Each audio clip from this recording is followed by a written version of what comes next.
அனைவருக்கும் வணக்கம். ரொம்பவே சந்தோஷமான நியூஸோட வந்திருக்கேன். வீடியோ ஸ்கிப் பண்ணாமல் முழுசாக பாருங்கள். பார்த்துட்டு மறக்காமல் உங்களுடைய கமெண்ட்டை சொல்லிடுங்க. எல்லாரும் எதிர்பார்த்த மாண்புமிகு முதலமைச்சர் மரியாதைக்குரிய திரு ஜோசப் விஜய் அவர்கள் அப்படின்ற ஆட்சி நம்மளுடைய தமிழ்நாட்டில் மலரப்போகிற அந்த காலம் வரப்போகுது. வீடியோ ஸ்கிப் பண்ணாமல் பார்த்தீங்கன்னா டீட்டெயில்டாக புரியும். நம்மளுடைய பெரும்பான்மைக்கு தேவையான 3 கட்சிகளோட எம்எல்ஏக்களை தட்டி தூக்கிய விஜய் அப்படின்னு சொல்லலாம்.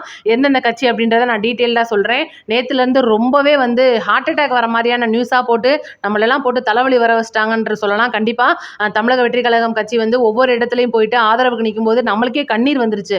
அந்த அளவுக்கு ஒரு பக்கம் இருந்தால் கூட காலையிலேருந்து தமிழக வெற்றி கழக விஜய் அவர்களுடைய வீட்டிலையும் சரி, பனையூர் ஆஃபீஸ்லையும், ஆளுநர் ஆஃபீஸ்லையும் பல்வேறு விதமான போராட்டங்களை நம்ம பார்த்துருக்கலாம். சிறு அளவில் இது போக பார்த்தீங்கன்னா காங்கிரஸ் சார்பாக விஜய் அவர்களை ஆட்சி அழைக்க கூப்பிடணும்னு சொல்லிட்டு ஆளுநர் அவர்களை எதிர்த்து ஒரு பெரிய போராட்டமே பண்ணியிருப்பாங்க. இவ்வளோதையும் தாண்டி இப்போ 3 கட்சிகளுடைய நம்ம கேட்ட ஆதரவு அப்படின்றது திருமாவளவன் அவர்களுடைய விசிகா, இந்திய கம்யூனிஸ்ட் மற்றும் மார்க்சிஸ்ட் கம்யூனிஸ்ட் 3மே நம்மளுக்கு ஆதரவு தரேன் அப்படின்னு சொல்லியிருக்காங்க. 2 திருமாவளவன் அவர்கள், 2 மார்க்சிஸ்ட் கம்யூனிஸ்ட், 2 நம்மளுடைய இந்திய கம்யூனிஸ்ட். இந்த 6 கட்சிகளும், அதாவது 6 எம்எல்ஏக்களும் தமிழக வெற்றி கழகத்துடைய அந்த பேரை கொடுத்து அவங்களுடைய சான்றிதழ் கொடுத்துருக்காங்க. 4:30 மணிக்கு இன்னைக்கு விஜய் அவர்கள் இப்போ போய் கொஞ்ச நேரத்தில் நம்ம பேசிக்கிட்டு இருக்கிற டைம்லலாம் போய் சந்திச்சுக்கிட்டு இருக்காரு, கிளம்பிட்டு இருக்காரு. இது ரொம்பவே சந்தோஷமான விஷயம். நாளைக்கு 9ஆம் தேதி பதவி ஏற்கிறார் விஜய் அவர்கள். நாளையிலிருந்து கண்டிப்பா இது நம்ம சொல்றது விஷயம் நடக்கும். நாளைக்கு விஜய் அவர்களுடைய ஆட்சி மலரப்போகுது. திமுக மற்றும் அதிமுக கட்சி அஸ்தமனமா போயிருச்சு அப்படின்னு சொல்லலாம். இன்னைக்கு அதை விட ரொம்ப முக்கியமான விஷயமா இன்னைக்கு திருமாவளவன் அவர்கள் மற்றும் 2 கம்யூனிஸ்ட் கட்சிகளும் நம்மளுக்கு ஆதரவு கிடைக்கலன்றது ஒரு பக்கம் இருந்தா கூட இன்னைக்கு விஜய் அவர்கள் 6 எம்எல்ஏக்களை புதுச்சேரியிலிருந்து அதிமுக எம்எல்ஏக்களை தட்டி தூக்கிட்டாரு. இது யாருக்குமே தெரியாது. அதாவது என்னன்னா, பட்டினப்பாக்கத்து இல்லத்துல இன்னைக்கு பார்த்தீங்கன்னா ஒருத்தர் மறைமுகமாக காரில் போயிருப்பாரு. இது வெளியில நியூஸ்ல பார்த்தீங்கன்னா அவருடைய ஃபேஸ் எல்லாம் மறைச்சு விட்டு போயிருப்பாங்க.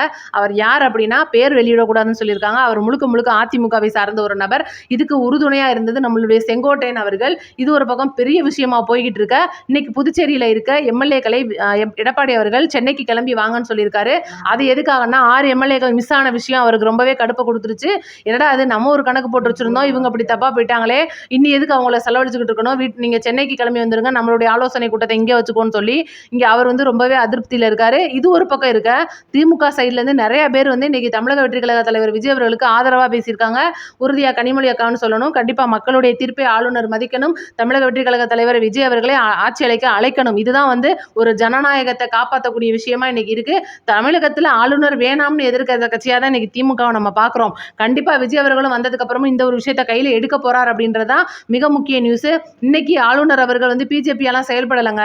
அவர் என்னங்க பிஜேபிக்குள்ள வந்துட போறாரு, இவருக்கும் பிஜேபிக்கு என்னங்க சம்பந்தம்னு சொல்லிட்டு பிஜேபியில இருந்து நிறைய பேர், குமரகுருன்னு ஒருத்தர், எல் முருகன் மற்றும் பார்த்தீங்கன்னா இன்னைக்கு ஏகப்பட்ட தலைவர்கள் இன்னைக்கு ஆளுநருக்கு ஆதரவா பேசிக்கிட்டு இருந்தா கூட ஒட்டுமொத்த தமிழகமும் ஒருத்தருக்கு மட்டுமே ஆதரவா பேசுது அப்படின்னா நம்மளுடைய தமிழக வெற்றி கழக தலைவர் தான். இன்னைக்கு சின்ன அளவில் வெடிச்சுக்கிட்டு இருக்கிற போராட்டம் நாளைக்கு ஜல்லிக்கட்டு அளவு கூட மாறுறதுக்கு எந்த விதத்திலையும் தயங்க மாட்டாங்க நம்மளுடைய மக்கள்.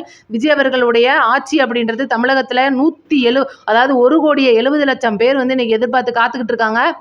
இருக்கட்டும், இன்னைக்கு ஆளுநர் இந்த ஒரு விஷயத்த இன்னைக்கு விஜய் அவர்களிடம் ஆல்ரெடி ஃபோன்ல எல்லாம் பேசி அழைக்க போறார் அப்படின்றது நேரடியாக தமிழக வெற்றி கழக தலைவர் விஜய் அவர்கள் ஆளுநர் மாளிகை இப்போ போயிருக்கார் அப்படின்றதும் முழுக்க உறுதி பண்ணப்பட்ட தகவல். இன்னைக்கு விஜய் அவர்கள் போய் சந்திச்ச உடனே அந்த ஒரு ஆதரவு எம்எல்ஏக்கள் இன்னைக்கு சாயந்தரத்துக்குள்ள எப்படியாவது உங்களுக்கு பிரேக்கிங்ல வந்துடும். தயவு செய்து நான் மக்களுக்கு ஒரு நியூஸ் என்ன சொல்றேன் அப்படின்னா, இன்னைக்கு நியூஸ்ல சொல்றது இந்த பிரேக்கிங்கை பார்த்துட்டு மனம் நொந்து போறது இதெல்லாம் தயவு செய்து வேண்டாம் நமக்கு. அது போக நம்ம போராட்டம் பண்ணலாமா, அடுத்து போய் எங்கேயாவது உட்காந்துடலாமா, இன்னைக்கு போராடிடலாமான்னு சொல்லிட்டு நிறைய பேர் தப்பான முடிவெல்லாம் கூட எடுக்கிறீங்க. தயவுசெய்து அதெல்லாம் அழிச்சிருங்க, வேண்டாம். மறுபடியும் நேரு உள்விளையாட்டு அரங்கில் விஜய் அவர்களுடைய அந்த முதல்வர் பதவியேற்பு விழா அப்படின்றது பிரம்மாண்டமாக நடக்கிறது. அந்த பணி பாதியில் நிறுத்தியிருக்கும் பார்த்தீங்களா, மறுபடியும் தொடங்கிக்கிட்டு இருக்காங்க. கிட்டத்தட்ட 6500 மேற்பட்ட காவல்துறையினருக்கு மறுபடியும் பணி வழங்கப்பட்டு அந்த ஒரு வேலையும் பார்க்க போறாங்க. இன்னைக்கு ரொம்பவே நீங்கெல்லாம் பயந்த ஒரு விஷயம், திமுகவும் அதிமுகவும் சேரப்போகுது, இது எப்படினாலும் இவங்க 2 பேர் சேர்ந்து ஏதாவது குட்டிக்கலாட்டா பண்ணிடுவாங்க. நான் தெரியாம கேட்குறேன், இன்னைக்கு இந்த 2 கட்சிகளும் இன்னைக்கு சேருது. இன்னைக்கு அதாவது திமுகல இருந்து பார்த்தீங்கன்னா அதிமுக, அதாவது எடப்பாடி அவர்கள் தான் இன்னைக்கு சட்டமன்ற உறுப்பினராக இருக்காரு. அவரை முதல்வர் ஆக்கிறோம்னு சொல்லிட்டு எத்தனை திமுக காரங்க கை தூக்குவாங்கன்னு நீங்க நினைக்கிறீங்க? இன்னைக்கு ஜெயில் கைதியா மாதிரி உள்ள வச்சுக்கிற வரைக்கும் வேணா கை தூக்குறதுக்கு வாய்ப்பு இருக்கு. ஆனா அவங்கள சுதந்திர பறவையா வெளியில திறந்து விட்டதுக்கு அப்புறம் சட்டமன்றத்தில் அவங்க கை தூக்குவாங்களா? அசிங்கப்பட்டு போகும். திமுகவும் சரி அதிமுகவும் சரி இன்னைக்கு மக்களுடைய கோபத்துக்கு ஆளாகி போகும். நான் என்ன சொல்றேன், இன்னைக்கு தமிழக வெற்றி கழக தலைவர் விஜய் அவர்கள் ஆட்சி அமைக்க வந்திருக்காரு. அவர்கிட்ட இன்னைக்கு பெரும்பான்மை இருக்கு. அதாவது ஆளுநர் அவர்களுடைய வேலை பதவி பிரமாணம் பண்ணி வைக்கிறது, விஜய் அவர்களுடைய வேலை பெரும்பான்மை நிரூபிக்கிறது. இது எங்க நிரூபிக்கணும்? சட்டமன்றத்தில் நிரூபிக்கணும். அப்படி நீங்க கை தூக்க முடியல, உங்களால வந்து கட்சி அதாவது ஆட்சி பண்ண முடியல, சொல்ற வாக்குறுதியெல்லாம் உங்களால நிறைவேற்ற முடியல அப்படின்னா எதிர்க்கட்சியா செயல்பட போற, சிறப்பா செயல்படுற ஸ்டாலின் அவர்கள் இப்போ தலைமை இல்லை, நம்மளுடைய உதயநிதி ஸ்டாலின் அவர்கள் தலைமை தான். அப்போ அவர் தான் கேள்வி கேட்கணும். ஏன்னா இன்னைக்கு நான் முதர்ந்தே நம்மளுடைய வீடியோக்களில் சொல்லிக்கிட்டு இருக்கிற ஒரு விஷயம் என்னன்னா, இன்னைக்கு திமுக எதிர்கட்சியாக இருந்தால் கண்டிப்பாக சிறப்பாக செயல்படுற கட்சி தான், இதில் எந்தவித மாற்றமும் கிடையாது. அப்படி ஒரு வேளை இன்னைக்கு நீங்கள் எவ்வளவோ வந்து இன்னைக்கு விஜய் அவர்களுக்கு நெருக்கடின்னு கொடுத்தீங்கன்னா ஈஸியாக அதிமுகலேருந்து என்டிஏவை கல்வி விட்டுட்டு சேர்றதுக்கு எம்எல்ஏக்கள் நிறைய பேர் ரெடியாக இருக்காங்க. ஆனால் என்ன, அவங்க வந்து துணை முதல்வர் கேட்டுட்டு இருக்காங்க, இன்னைக்கு விசிகாலேருந்து வர்றவர் ஒரு அமைச்சர் பதவி கேட்குறாரு. இதெல்லாம் தாண்டி இதெல்லாம் வந்து ஓகே ஆகி அவங்களுக்கு எதெல்லாம் கொடுக்க போறோம் அப்படின்றத தாண்டி இன்னைக்கு இந்திய கம்யூனிஸ்ட் மற்றும் மார்க்சிஸ்ட் கம்யூனிஸ்ட் 2 பேருமே எங்களுக்கு அமைச்சரவையெல்லாம் வேண்டாம், நாங்க வெளியிலிருந்து ஆதரவு கொடுக்குறோம், திமுக கூட்டணியில தொடர்றோம், உங்களுடைய ஆட்சி சிறப்பா இல்லை, உங்களுடைய திட்டங்கள் மக்களுக்கு போய் சேரல. ஏன்னா இன்னைக்கு நம்மளுடைய அதாவது அவங்களுடைய ஒரு கொள்கை என்ன, பிஜேபி ஆனால் மதவாத கட்சி தமிழ்நாட்டில் வரக்கூடாது அப்படின்றது.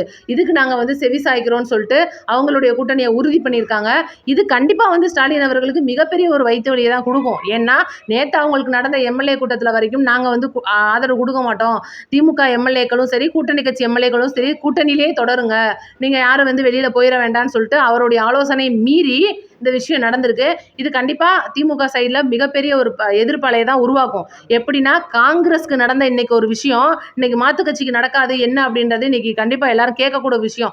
ஏன்னா இன்னைக்கு மயிலாடுதுறையில் காங்கிரஸ் வந்து போயிட்டு டிவிகேவோட போய் இணையும் போது இணைஞ்சதுக்கு அப்புறமா ஆளுநர் பதவியேற்க வலைன்னு சொல்லிட்டு நடத்தப்படுற அந்த போராட்டத்தில் காங்கிரஸுடைய அந்த கொடி, அது வந்து யாருடைய கொடி, இன்னைக்கு நேரு அவர்களுடைய ஒரு கொடியாக இருந்த கொடி, ஐயா காமராஜர் ஆட்சி செய்த பொற்கால ஆட்சியோட கொடி, அந்த கொடியை இன்னைக்கு தரையில் போட்டு மிதிச்சு அதை அவங்க வந்து ரொம்ப எரிச்சு அங்கே அந்த போராட்டத்துக்கு வந்து மிகப்பெரிய ஒரு வயசானவங்களெல்லாம் போட்டு திமுகவினர் தாக்குறாங்க. அப்படின்னா இந்த கூட்டணி கட்சிகள்லாம் யோசிக்க வேண்டிய விஷயம். திமுகவும் திருமாவளவன் அண்ணனும் சரி, கம்யூனிஸ்டும் சரி, இன்னைக்கு மற்ற கூட்டணி கட்சிகள் எல்லாமே சரி, இந்த ஒரு விஷயத்தை நீங்க பாருங்க. நாளைக்கு நீங்க ஒரு சின்ன விஷயத்துக்காக நழுவுனா கூட திமுக காரங்களாம் என்ன பண்ணுவாங்கன்றத நீங்க கண்ணு முன்னாடி பாருங்க. இதுதான் வந்து தமிழ்நாட்டில் நடக்க போகுது. இன்னைக்கு நீங்கள் என்ன, உங்களுடைய வேலை என்ன, பெரும்பான்மை நிரூபிக்க தவிர தமிழக வெற்றி கழகத்தை வந்து நீங்கள் கேள்வி கேட்கணும். இல்லையா பெரும்பான்மை நிரூபிச்சிட்டாங்க, ஆட்சியை சிறப்பாக நடத்துகிறாங்க, நாங்கள் சட்டமன்றத்தில் வந்து எடுத்து உட்காந்து மக்களுக்கு நல்லது செய்ய போகிறதுக்கான கேள்வியை கேட்க போகிறோம், அந்த இடத்துல விஜய் அவர்கள் ஏதோ தப்பு பண்ணாருன்னா நீங்கள் எதிர்க்கட்சியாக கேட்க போகிறீங்க. இன்னைக்கு நாங்கள் இருக்கோம், நாங்கள் பேசுகிறோம் அப்படின்னா நாளைக்கு நாங்கள் விஜய் அவர்கள் வந்து இந்த ஒரு இடத்துல தப்பு பண்ணுறாரு, அண்ணா இந்த இலாக்காவில் தப்பு நடக்குதுன்னே, இந்த இலாக்கா வந்து நீங்கள் இந்த அமைச்சருக்கு கொடுத்ததுல இந்த இடத்துல பழைய தப்பு அப்படியே நடக்குது, தீய சக்தி பண்ணின தப்பை இதை மறுபடியும் பண்ணுறாங்கன்னே, மக்களுக்கு இந்த இடத்துல ஒரு இடையூறு வருதுன்னு சொல்லிட்டு நாங்களே உட்காந்து அதை கேள்வி கேட்போம். அதுதான் வந்து இன்னைக்கு ஒரு நல்ல அரசாவும் இருக்கும். இதுக்கு பேர் தான் பத்திரிகையாளராக இருக்கிற நடுநிலை தன்மை. இதுக்காக வந்து அங்கேயும் தப்பு நடந்தா நாங்கள் செம்படிச்சுட்டு போவோம் அப்படின்றது திமுக காரங்க மாதிரி நம்ம கிடையாது. இதுதான் தமிழக வெற்றி கழக எங்க அண்ணன் எங்களுக்கு சொல்லி கொடுத்த நேர்மையான வழி. அண்ணனே தப்பு பண்ணினாலும் நம்ம சொல்லி கொடுப்போம், அண்ணன் இது இந்த இடத்துல தப்புனே, இது வந்து இந்த இடத்துல நமக்கு தப்பா போகுதுன்றதை நம்ம எடுத்து கொடுப்போம், எடுத்து சொல்லுவோம். அண்ணன் தப்பு பண்ண மாட்டார் அப்படின்ற நம்பிக்கையில தான் நம்ம தொடர்றோம் அப்படின்றதும், இன்னைக்கு அந்த ஒரு நம்பிக்கையில தான் இந்த கூட்டணி கட்சிகள் வந்து சேர்ந்திருக்காங்க அப்படின்றதும் மிக முக்கியமான உண்மை. வந்தவங்க திரும்பி போக மாட்டாங்க அப்படின்றதும் மிக முக்கியமான உண்மை. இதுதான் நம்மளுடைய கருத்து.